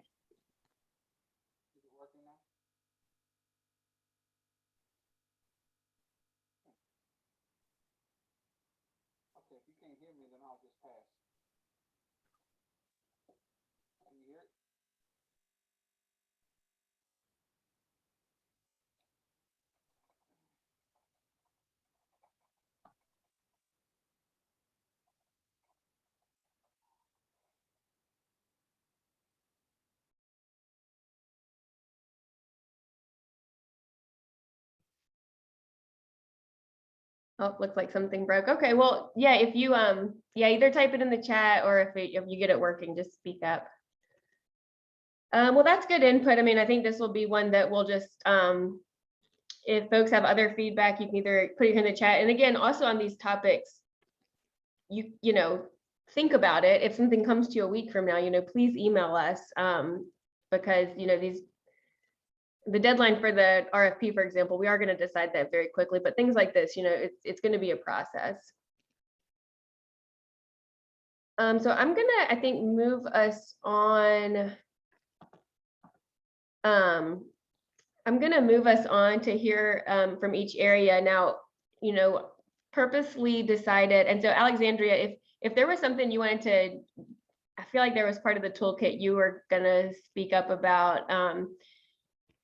So let me just pause for a second and see. Is there something that you really want to make sure that we touch on before we go to the local areas? I'm sorry, I don't have my. No, that's okay. We can move on. Okay. Thank you. All right. So so here are the initial areas, and you know, I want to be sensitive to the fact that the plans are not due until October. So really, I'm thinking that our February meeting, our stakeholders meeting, that will be a good time to actually really hear specifically from the areas. But you know, we really want to allow time for the process at the local level. They're already on a very rushed timeline, so instead of asking them to give a full update today, I asked to save that for February's meeting, and for each to just give a brief update. We asked a couple questions via email, and someone from each area is going to share. We asked about strengths of their stakeholder group. I think maybe barriers. We had a couple of different spins on it. So just to give us a little bit of context there, but again, since the plans aren't due till October, you know, we're trying to respect that timeline and get those in depth, like, you know, what is the plan, get those updates at our next meeting.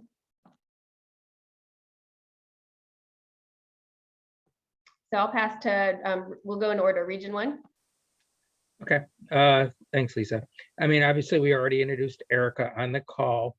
In response to your question that you'd sent about what is the one strength of your local stakeholder group so far, what I wrote was, I think that they are highly engaged. And I think that is the, you know, we cross, you know, was laughing because it's 5 counties. We have 9 law enforcement jurisdictions, and everybody has been very engaged across all the counties, all the different representatives, to wanting to make and put something in place that has significance and meaning. So I will also say that the other question of what advice would you give to non-initial areas? Don't be an initial area and start really early, because we have changed gears 20 times. And I think for,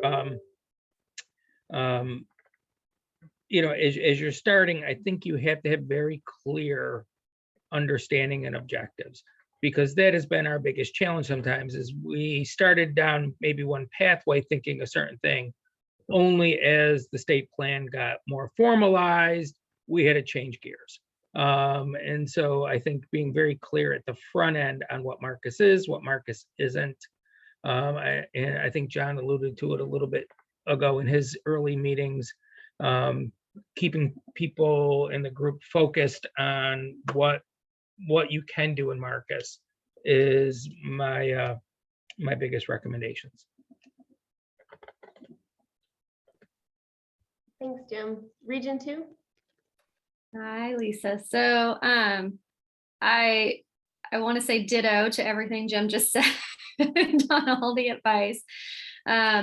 So just giving answers to those questions. So our strength as a group, I think, is the same, that we have very dedicated stakeholders as far as police and magistrates and fire and rescue, and even in our community leaders that are out there. They're all just very excited and very happy to do anything that we can. So that has been a huge support. I think the initial relationships that already existed is what really led to our ability to be successful as a group.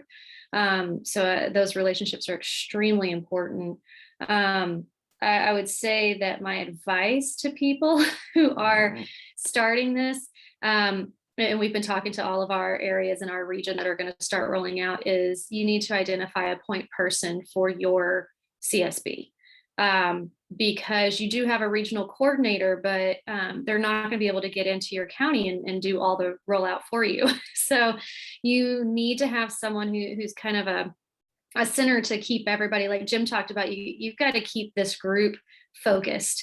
And with that many stakeholders, that's a difficult thing to do. And so keeping people on track, that would be my advice, is to make sure you have a point person identified as you start all of this, and just communicate. I think the thing that has helped is having one person that all of those stakeholders can call and ask questions to. And then my other advice would be to contact Lisa Job Shields as much as you need to if you need to ask questions, because there's lots of questions that go on, and just don't hesitate to jump in and ask. Don't move forward with something that you're not sure about, because you don't want people to work on a lot of stuff that might have a different answer. So those are just some things. Was there anything else, Lisa? I know those were the 2 questions you had asked us to address. No, that's great. Yeah, definitely looking forward to hearing about and hearing that you guys have a grant writing party. Hearing so far that there's momentum in one and two, that's great. Luther, you want to add anything? Yeah, just piggybacking off what Heather said, staying on track. We developed a few forms. Can I share with the group? Can I share any forms with the group? Okay. Yeah. You mean screen share? Yeah. Okay, here, I might have to do something there.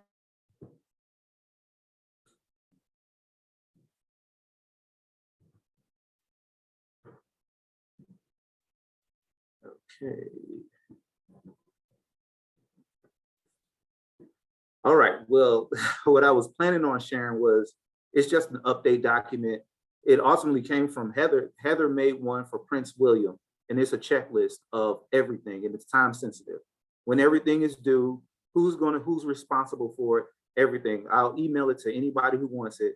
That's one way of keeping track of exactly. It pretty much is the layout of the Marcus alert, everything. When you can fill in the blanks of who is responsible for the documentations and everything else, which groups should come together. I also have a Gantt chart that anyone can use, and this is very specific on what's happening in the meetings, what was talked about, and progress. So pretty much it tracks your progress on how close you are to implementing everything that you need. So if anybody needs it, I'll email it. So you did the toolkit, it sounds like. Well, we're trying. This is Heather and Jean coming together and molding this. So it was a lot of help. That's awesome. Yes. Yeah, that I can't wait to see those. And yeah, that would be great. And we can share with this group, and then anything we can do to shamelessly steal that for the toolkit, we will definitely give credit. Yeah, that sounds like the exact type of resources people are looking for. Thanks. All right, Region 3. So we already talked about the coordinators. I think the thing that we would say has been the identifying factor of our stakeholder group is that they are invested. I like Jim's use of the word engaged, very positive, very committed to making sure that we have a good quality outcome for the community and for law enforcement and for the project overall. So good comprehensive investment there. Key factors, I would say one of our things that we have found successful, especially in developing that stakeholder group, is start early and go slow. Don't just take the list of every name that you get because they may not be appropriate for quality investment and engagement in the process. We started by identifying some key individuals that we have some relationships and some known history with in the Black and Brown community, sat down, did an overview individually with them of here's what the Marcus Alert program and project and legislation is, help us identify who needs to be at the table, not only the roles, but people in those roles who would be positive, productive contributors to the outcome of where we want to go and who care about the community. So that was a very successful endeavor in trying to get all of those required roles filled. And then we also made a very key decision for one of those individuals to be a co-lead of the stakeholder group. So we have a project lead that is our in-house staff. And then we also have a community lead, or I'm sorry, a co-chair. And he leads all of the meetings, everything that can be done, and all of the activities and events that he can facilitate and do the processing for. He leads everything. We do an in-depth pre-meeting meeting and kind of go through the breakdown of what we need to accomplish and have as the outcome of each meeting and what the tactics and approach are going to be and who's going to lead what part.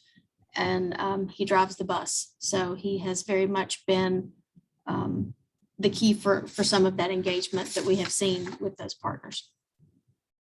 And then the only other thing that I would share is you're going to feel like you're behind, but you're probably not. You're probably right on par with everybody else. Thank you. Region 4. Lisa, I couldn't really add much to all that's been said. I think the strength of our group is its size and how broadly it represents the community. The weakness of the group is getting everybody to participate regularly. And that's been certainly challenging as our meetings have all been virtual and will continue to be that way for a while for sure.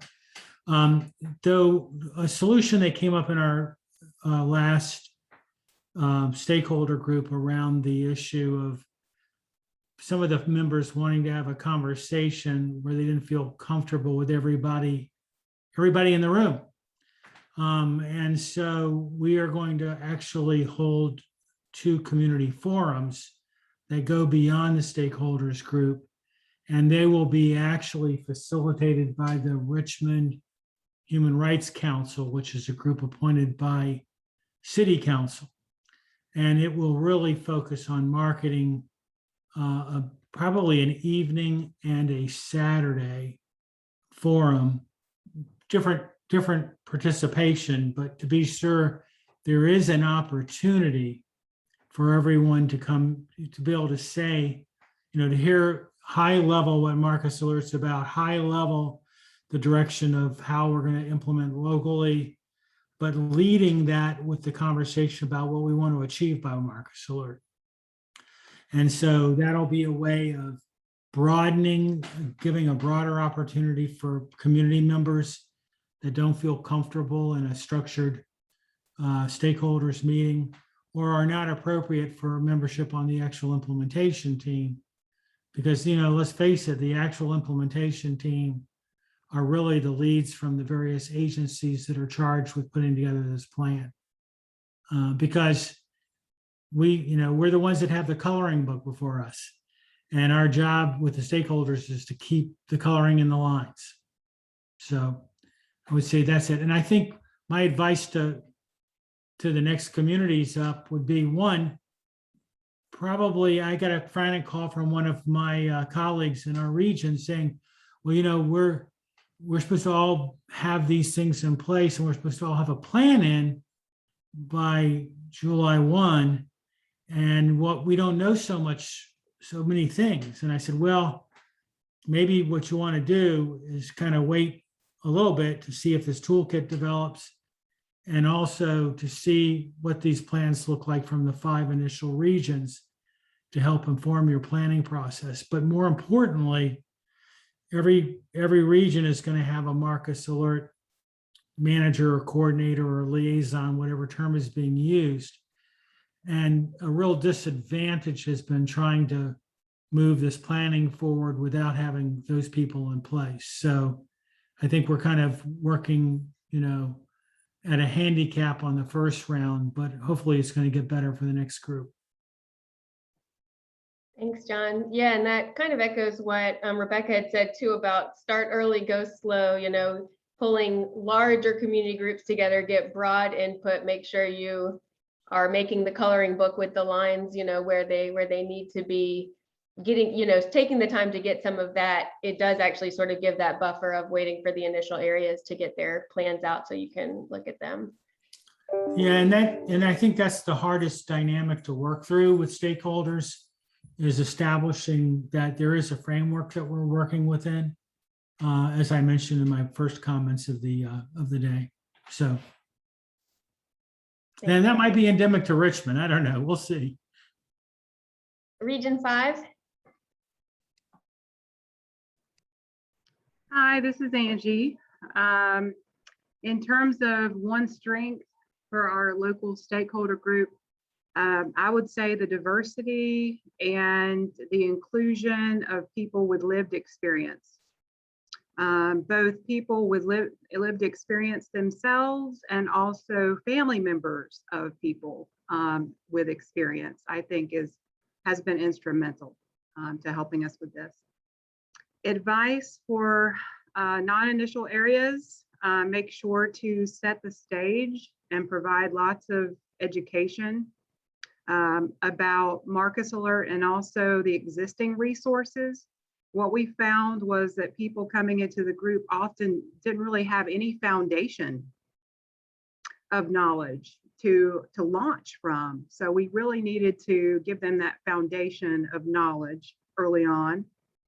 I would also suggest forming a local steering committee of sorts that can be concerned about that type of idea in terms of agenda planning and keeping the stakeholder group organized and structured. It's very important. We determined the need for that local kind of internal group very early on. One piece that we missed early was to bring in the PSAP into that group early. So they're definitely involved now, but in hindsight, if we did it again, we would have brought the PSAP manager in right away into that group. Developing a subcommittee of the stakeholder group for community awareness is something that we've done. And I highly recommend that because it's a big part of what we do moving forward. That group has helped us design listening sessions locally and talk about how to reduce stigma, increase early intervention, and just general awareness in our community moving forward. So that's something I would recommend.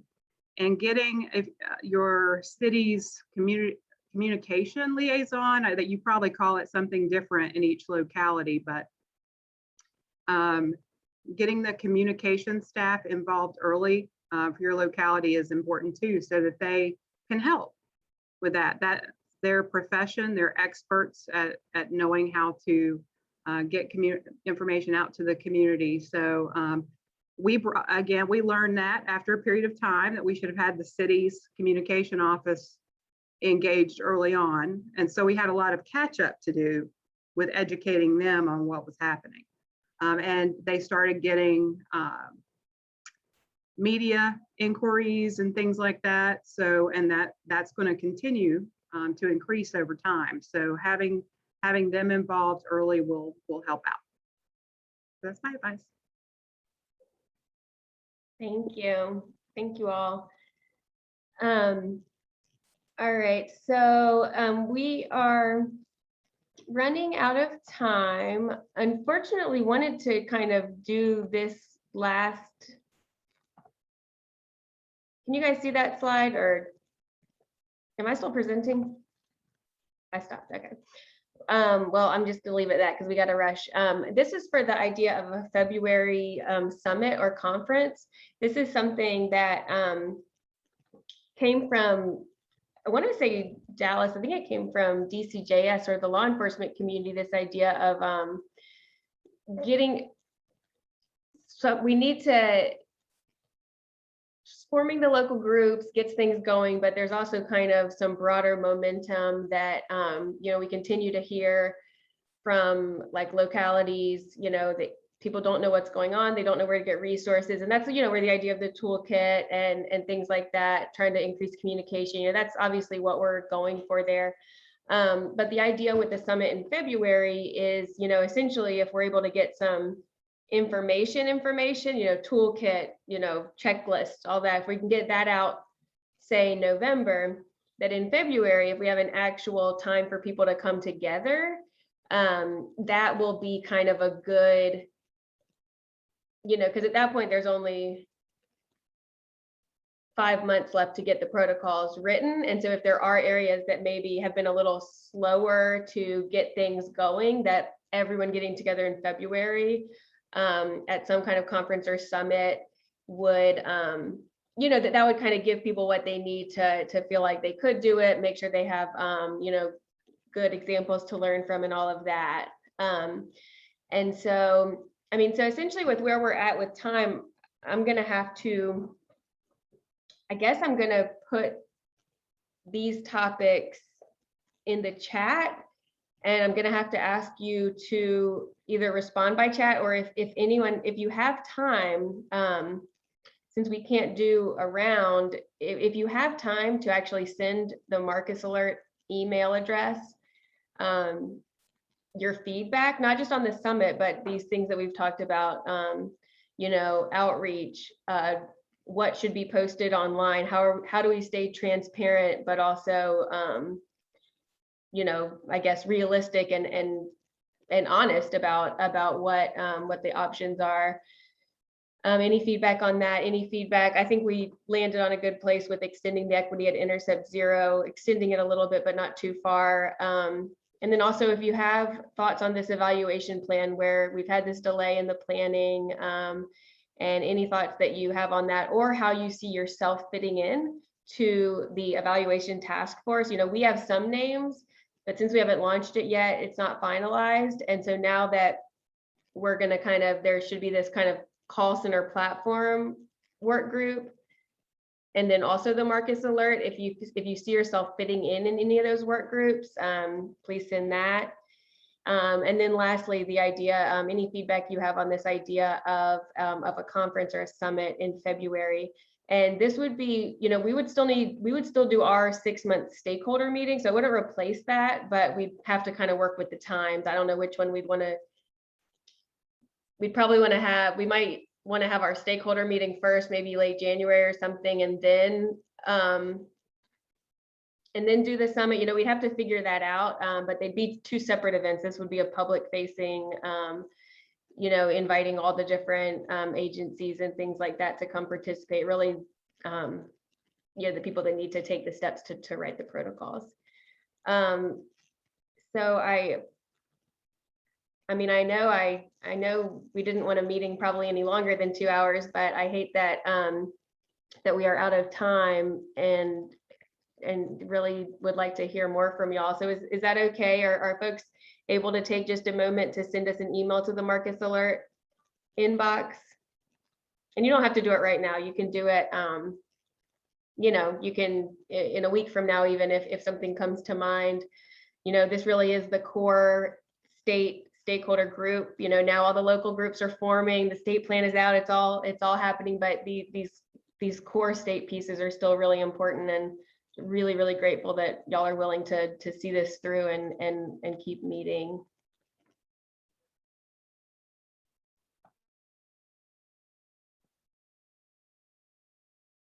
Thank you. Yes, yeah. I'll send those actual topics out, and then if you all could reply, that would be great. And you can always and you can also do it, you know, whenever you have thoughts. Now that we're meeting every 6 months, you know, when you have thoughts, or if you see issues in your community, or, you know, anything, definitely, you know, reach out to us, because we're, it's a very complicated project and a lot of moving parts. So you don't have to wait, you know, for the next 6-month meeting. You can definitely reach out in the interim. You probably know more about the Marcus Alert than anyone else in the state. And so if you have ideas or things come to you or don't sit right with you, please let us know. You know, it's still early in the overall process. So thanks a lot, and thanks for coming today, and more to come.